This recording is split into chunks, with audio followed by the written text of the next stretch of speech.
You want that? He said it. Yeah, right? It's huge. It'd be huge. What do you got, Kyle? Some photos from Jeremy's wedding. Oh. That's a wedding. It was casual. That looks casual. Anthony, have you been married? Very casual. Sandals. Those are flip-flops. I approve of those. He's turning to see the bride walking down the aisle wearing flip-flops and a graphic tee. That's a wedding. I was wearing a fucking suit and tie. The groom goes, "You way overdressed." I thought you were getting fucking married. Now, did you dress in a suit and tie knowing that it would put you in a different league than everyone else? Like, was there any "I'm not with these people" thought process to it? Sure how this is going to look, but the wedding is about to kick off. I'd say about half the guests have arrived so far, and I don't know if you can tell. Let me see.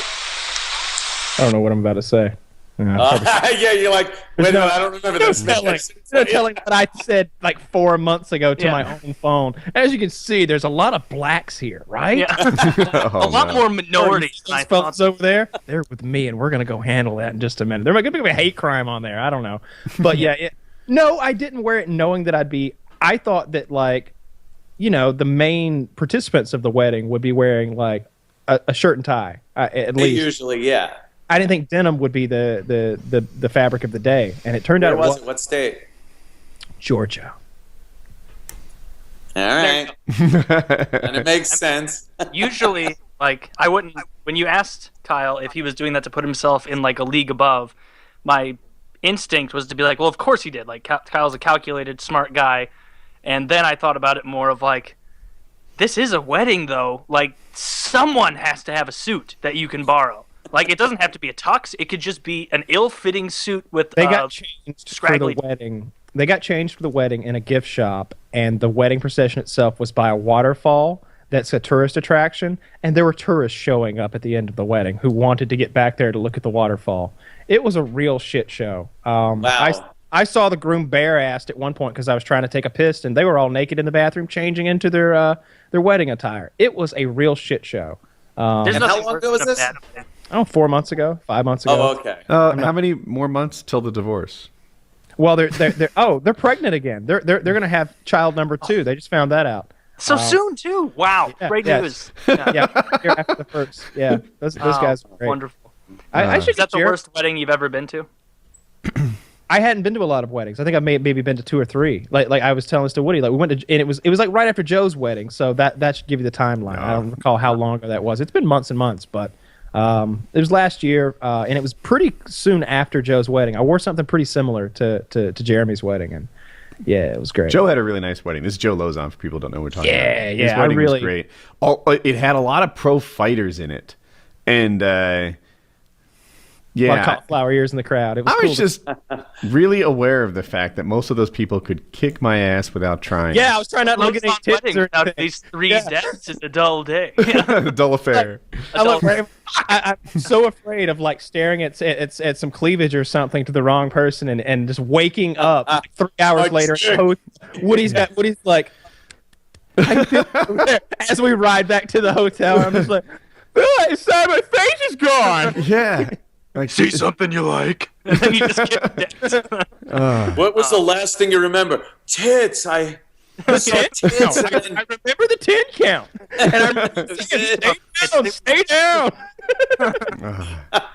They were really flat, muscular, and sinewy. The worst wedding I ever went to, it was like, the wedding was fine, but then the reception afterward, and I only knew the person through an acquaintance, so I shouldn't have had to fucking go in the first place. But the reception afterward, you know how it usually is. Like, that's the fun part, the party. Mm-hmm. I got roped into going to the shit part, which is the wedding. But the reception, ostensibly, is always fun. There's always an open bar. You're always fucking around with your friends, or at least a few acquaintances. I went there, and they didn't have an open liquor bar. They had an open candy bar. So you could walk up there and just get a bunch of candy, because apparently we're like 8 years old. And this wasn't a religious reception or any reason for it to not have booze. They just, I guess, saved money by giving me 6 king-size Snickers instead of a few rum and Cokes. But it was fucked up. Yeah, stayed for maybe 8 minutes. Yeah. Just Oh, got Jesus Christ, you just bailed. Could you I buy didn't it? know that- Alcohol? What? Did they sell alcohol there? No, and I'm not gonna buy alcohol at a fucking reception because I'll go to a bar and watch a sports game if I'm gonna do something like that. Like I'm here for you. Like this is your day. Like I'm gonna get something out of it because I don't want to fucking be here. You know, the food at Joe's wedding was really good. I got the steak, and that steak was actually a really good steak. I bet his wedding was great, and there was probably protein in each meal because they're all fighters and they need it.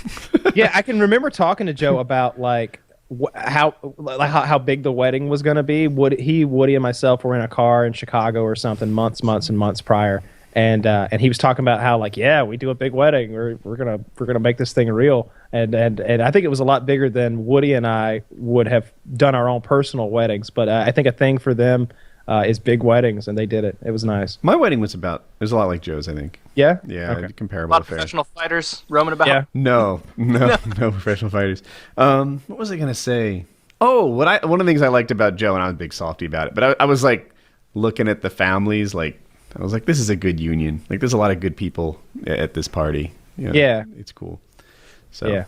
I found out recently what Opie, when I was working with Opie, and then you know what happened, I stopped working with Opie, and I found out he was pissed at me for years because at his wedding, which was in Philly, went to the wedding, the reception, but I left the reception early because to me Philly was just too close to Atlantic City to not leave as quickly as is humanly possible to hit the blackjack tables, and he found out.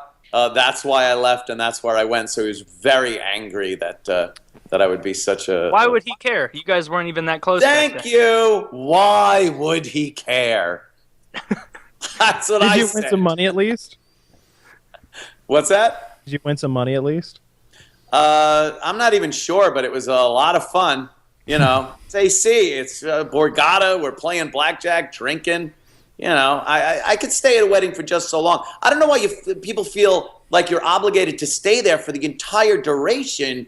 Or like, oh, what are you leaving? Why? Yeah, this is your great, amazing day. I'm just sitting at a table watching people dance and fucking, you know, eating horrible steak or chicken, which is like wedding steak is worse than the Sizzler. It's the worst friggin' steak you'll ever get. Very I hate thin. Yeah. Real thin. Oh, can I have it medium rare with and they just deliver some shoe leather in front of you?